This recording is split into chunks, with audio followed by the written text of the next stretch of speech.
Wani ɗan jam'iyyar APC a Kano ya nemi kuɗin anko domin dai sauraron tsuwa ga mai girma Gawuna da yardar Allah. Domin yanzu haka dai sanata Barau mataimakin shugaban majalisar dattawan Najeriya wanda bai taɓa cewa ƙala kan batun shari'ar Gawuna da Garo ba. Saboda an ce yana can gefe ne musu yakin sunkuru sai a wannan rana. Inda a wannan rana ya ce maganar shiru-shiru ta ƙare domin kowa ya san sunan gyatuman matarsa yake ce mata inna amma tun da ta kwace ɗiyarta gaban alƙali. Babu shakka duk abin da aka yi wa shamuwa watan 7 ne ya ja mata.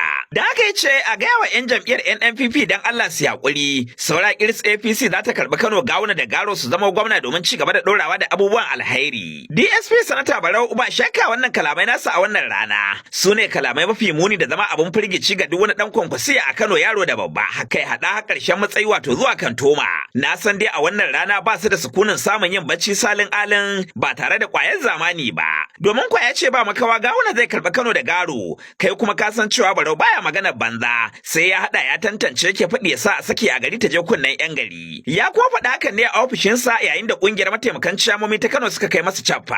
Muna da cikakken bayani amma da yanzu ga so mun taɓa daga bakin Honorable Abdulrahman na Malam Ya'u tsohon mai taimakawa gwamna a harkokin kasuwanci. Ya ce babu shakka jin kalamin Barau a irin wannan lokaci ya tabbatar cewa kantoma ya tafi kenan. Wanda baya yawan magana in ya magana sai an saurare ta kasan shi masanin doka ne. A matsayinsa na masanin doka ba abin da ya waye ido da shi kamar sanin doka.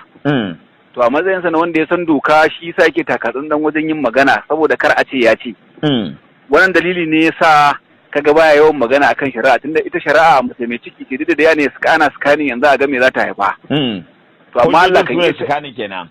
Yawwa hujjoji su ne scanning to yanzu abubuwa sun gama tabbata tun daga shi an kai ga an gama haɗa takardu an zo magana adoption da kuma yanke hukunci. To duk mai hankali ya san cewa a daidai wannan lokaci ake da gabar da za a iya magana wannan yana tabbatar ma cewa sanata Barau ya gama bincikensa ya tabbatar cewa nan da 'yan kwanaki zaka ji kotu ta buga guduma ta tabbatar da Dr. Nasiru Gawuna a matsayin zababben gwamnan jihar Kano duk da dai an mana fashi ne a baya. Barau ya samu. Deputy na Senate mai